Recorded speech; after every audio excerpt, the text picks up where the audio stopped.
ചമയങ്ങളില്ലാതെ, ചായമില്ലാതെ, മായമില്ലാതെ. ഹൈസ. സംസ്ഥാന എയ്ഡ്സ് നിയന്ത്രണ സൊസൈറ്റിയുടെയും മൂവാറ്റുപുഴ മുനിസിപ്പാലിറ്റിയുടെയും സംയുക്ത ആഭിമുഖ്യത്തിൽ HIV എയ്ഡ്സ് അവയർനെസ് ക്യാമ്പയിൻ സംഘടിപ്പിച്ചു. കാവുങ്കര മാർക്കറ്റ് ബസ് സ്റ്റാൻഡിൽ നടന്ന എയ്ഡ്സ് ബോധവൽക്കരണ ക്യാമ്പയിൻ നഗരസഭ ആരോഗ്യ standing committee chairman PM Abdul Salam ഉദ്ഘാടനം ചെയ്തു. സംസ്ഥാന എയ്ഡ്സ് നിയന്ത്രണ സൊസൈറ്റിയുടെ എയ്ഡ്സ് പ്രതിരോധ പദ്ധതിയായ സോളിഡാരിറ്റി സുരക്ഷാ പ്രൊജക്ടിന്റെയും മൂവാറ്റുപുഴ മുനിസിപ്പാലിറ്റിയുടെയും സംയുക്താഭിമുഖ്യത്തിലാണ് എയ്ഡ്സ് ബോധവൽക്കരണ ക്യാമ്പയിൻ സംഘടിപ്പിച്ചത്.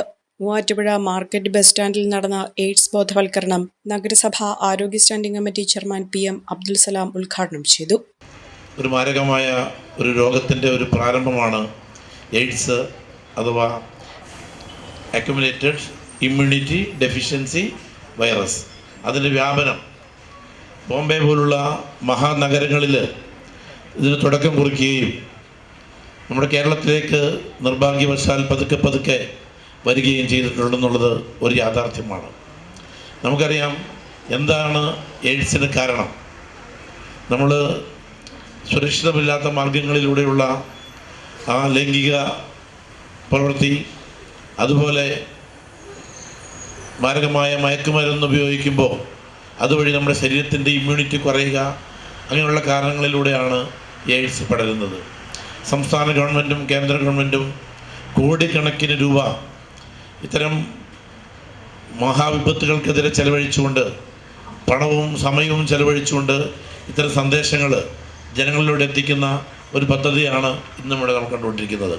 Paingottoor Sreenarayana Guru college of arts and സയൻസിലെ MSW വിദ്യാർത്ഥികൾ അവതരിപ്പിച്ച ഫ്ലാഷ് മോബ്, സൗജന്യ HIV പരിശോധനകൾ, എയ്ഡ്സ് ബോധവൽക്കരണ ലഘുലേഖ വിതരണം, തണ്ണീർമുക്കം സദാശിവന്റെ കഥാപ്രസംഗം തുടങ്ങിയ നിരവധി പരിപാടികളാണ് നടന്നത്.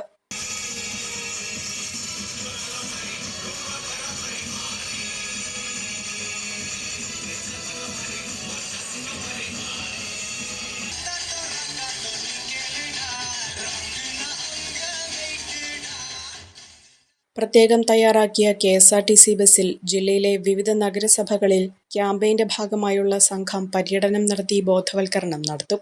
ചടങ്ങിൽ നഗരസഭ പൊതുമരാമത്ത് സ്റ്റാൻഡിംഗ് കമ്മിറ്റി ചെയർപേഴ്സൺ നിസ അഷ്റഫ് അധ്യക്ഷത വഹിച്ചു. മൂവാറ്റുപുഴയിൽ നിന്നും പുറപ്പെടുന്ന ബോധവൽക്കരണ വാഹനത്തിന്റെ ഫ്ളാഗ് ഓഫ് നഗരസഭ ആരോഗ്യ standing committee chairman PM Abdul Salam നിർവഹിച്ചു. വാർഡ് കൗൺസിലർമാരായ PV രാധാകൃഷ്ണൻ, നജില ഷാജി, PM സലീം, അസം ബീഗം എന്നിവർ പങ്കെടുത്തു. മൂവാറ്റുപുഴ ജനറൽ ആശുപത്രി OST centre medical officer doctor Joseph ചാക്കോയാണ് എയ്ഡ്സ് ബോധവൽക്കരണ സെമിനാറിന് നേതൃത്വം നൽകിയത്. ആ വൈറസ് ശരീരത്തിൽ കയറിക്കഴിഞ്ഞാൽ നമ്മുടെ ശരീരത്തിൻ്റെ പ്രതിരോധ ശക്തി കുറയും. നമ്മുടെ ശരീരത്തിന് പ്രതിരോധ ശക്തി കുറഞ്ഞാൽ എന്ത് സംഭവിക്കും? വഴിയെ പോകുന്ന എല്ലാ അസുഖങ്ങളും നമ്മളെ കയറി പിടിക്കും. ഇപ്പോൾ ഈ അസുഖ ലക്ഷണം എന്ന് പറഞ്ഞു കഴിഞ്ഞാൽ ഈ നമ്മൾ കണ്ടിട്ടുണ്ട്, പണ്ട് കാലത്ത് ഇത് മെരിച്ചിൽ രോഗം എന്നാണ് പറഞ്ഞുകൊണ്ടിരുന്നത്. ഇതൊരു 81 കാലങ്ങൾ, 1980-81 കാലങ്ങളിലാണ് ഇതേക്കുറിച്ച് കൂടുതൽ ശ്രദ്ധിക്കപ്പെട്ടത്. ആഫ്രിക്കൻ രാജ്യങ്ങളിൽ ഇത് കണ്ടുവന്നിരുന്നത്. അന്ന് ഇതിനെക്കുറിച്ച് യാതൊരു അറിവുമില്ലായിരുന്നു. ഇതിൻ്റെ കുഴപ്പമെന്ന് വെച്ച് കഴിഞ്ഞാൽ ആൾക്കാരിങ്ങനെ മരിച്ചു വീഴും ആഫ്രിക്കൻ കൺട്രികളിൽ. പിന്നീട് ഇത് അമേരിക്കൻ രാജ്യങ്ങളിലേക്കൊക്കെ വന്നപ്പോഴാണ് ഇതിനെക്കുറിച്ച് കൂടുതൽ ഗവേഷണമൊക്കെ നടത്തിയത്. അങ്ങനെ ഈ വൈറസിനെ കണ്ടുപിടിക്കുന്നത് 1981 എന്ന് പറഞ്ഞാൽ 40-45 വർഷം മുമ്പാണ്. അതിൻ്റെ ഒരു പരിണിത ഫലമായിട്ട് അത് ഈ രോഗത്തിന് ഒരു മരുന്നൊക്കെ കണ്ടുപിടിച്ചു. ആരോഗ്യവനായിട്ട് ജീവിക്കാനുള്ള, ഈ രോഗം ബാധിച്ചവർ അവരുടെ പ്രതിരോധ ശക്തി നിലനിർത്തിക്കൊണ്ട് ജീവിക്കാൻ പറ്റുന്ന മരുന്നുകൾ കണ്ടുപിടിച്ചിട്ടുണ്ട്. ആ മരുന്ന് കഴിച്ചു കഴിഞ്ഞാലുള്ള ഗുണം എന്ന് വെച്ച് കഴിഞ്ഞാൽ ഈ രോഗി ആരോഗ്യവാനായിട്ട് ജീവിച്ചുകൊള്ളും. ഇത് ഏകദേശം കണക്കനുസരിച്ച് 4 കോടിയിലധികം ആൾക്കാർ ലോകത്ത് മരിച്ചു വീണിട്ടുണ്ട് ഈ HIV മൂലം, എയ്ഡ്സ് മൂലം. നേത്ര സംരക്ഷണത്തിന് നമ്മുടെ അഹല്യ ഫൗണ്ടേഷൻ ഐ ഹോസ്പിറ്റൽ, കേരളത്തിൽ എല്ലായിടത്തും.